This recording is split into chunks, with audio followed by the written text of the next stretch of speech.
it's Natasha and thank you so much for joining me today. Well, today's technique is going to be a fun one because it is super simple, but it is one of those techniques that one little tip is going to change how this turns out for you. Now, we are going to be doing some, I like to call it the wet wipe swipe technique, because it just makes all the difference. Now, all you need today is some stencils. Now, these can be handmade stencils. These can be, paper that you have die cut things out of. These can be regular stencils. I have got a little selection here ready to go. Then I'm going to be using some acrylic paints today. Now, there are acrylic paints everywhere. There are a million brands of them out there. My favorite and go-to is the Dina Wakley heavy body acrylic paints. I love these little bottles. They have lasted me forever. I use them regularly. It's great for storage. I love the colors and I love the price of the smaller bottle. Now, as I said, for today, I'm going to be using a wet wipe or a baby wipe, and for sure, you can look for alternatives, absolutely. And all you need to do is put a little bit of that acrylic paint down, and I have got a random scrap here. I think this is maybe half of a sheet of cardstock. I'm not sure, but it doesn't matter. We're going to do this so that we can create several cards from it. Now, all I am doing is I'm going to use the same baby wipe. I'm just going to put down a little dot of the acrylic paint, and then the moisture from that is going to help us spread this around. Now, this is just regular cardstock. This is not watercolor cardstock. This is nothing special. This is just 110 pound. The Frenchville brand is what I use for cardstock. And so I am just going to add on the pink first, and I'm sort of going, I wouldn't say darkest to lightest, lightest to darkest, but yeah, I did the light pink first, then moving on to the orange. There's really no rhyme or reason. I want to be able to see a little bit of the previous color, but keep building on it. I add a couple of layers, and then the first stencil I'm going to pull out is the Sunrays stencil by Hurley. Now, of course, this comes with two separate stencils, but I'm just going to be using one today with a little bit of yellow. And then I'm going to reuse the same baby wipe for this sort of color family for all these warm colors. And then when I move on to blues and greens, I would get another baby wipe then. But you can reuse the same one over and over again and just do little bits of the stencil. This does help get rid of those really harsh lines when we use a damp cloth to apply the acrylic paint.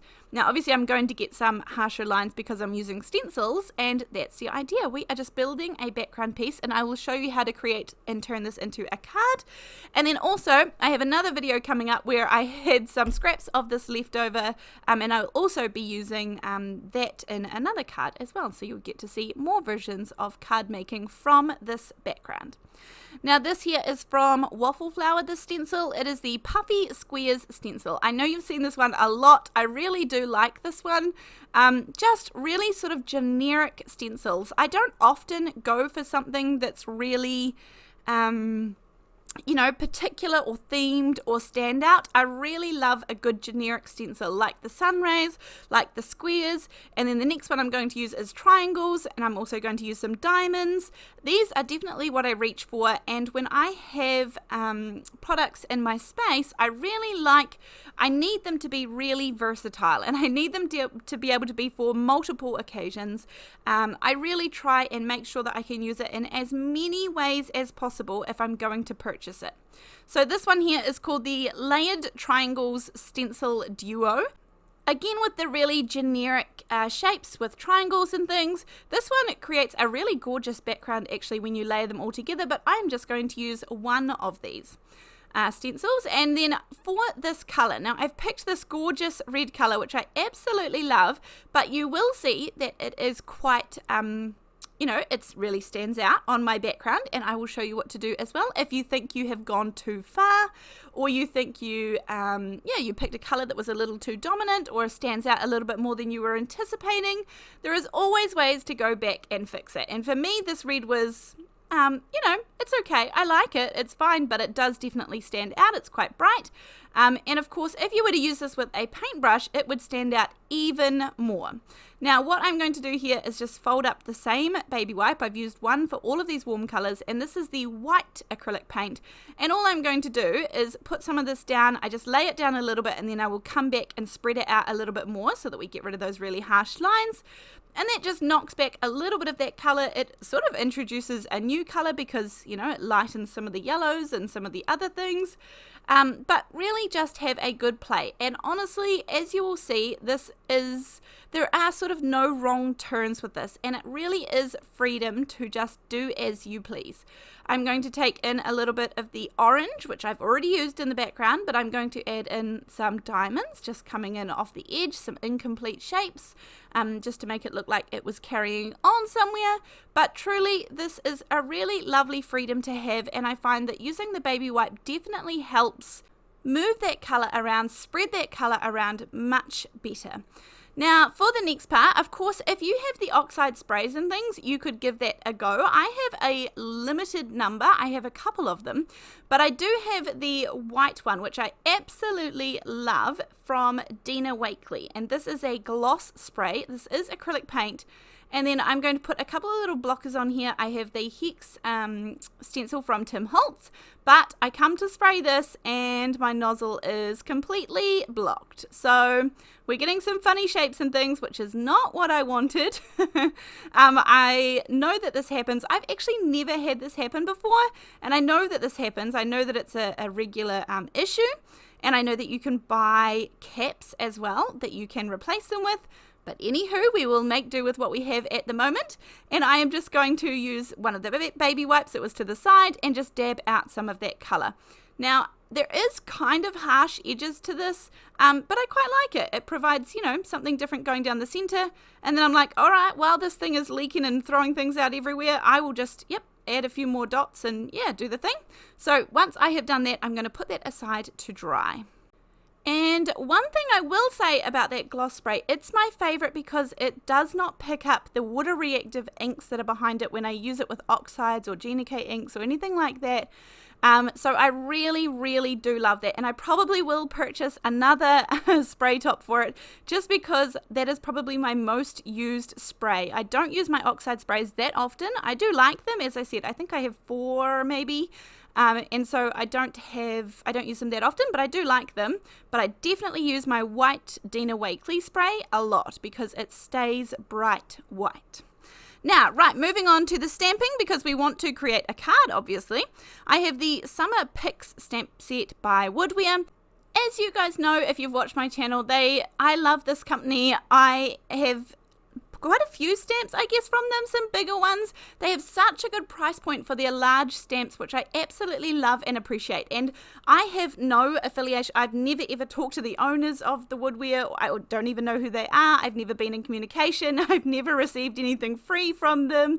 Nothing at all. I just really like their products. I love their big, beautiful floral background stamps, and they are such a good price point. They are beautiful photopolymer stamps, and this set is just one of them too. It has these beautiful flowers that I'm able to fussy cut out really easily, and I tend to go in and do all those little triangles in between the petals, and then I do the outside little pieces.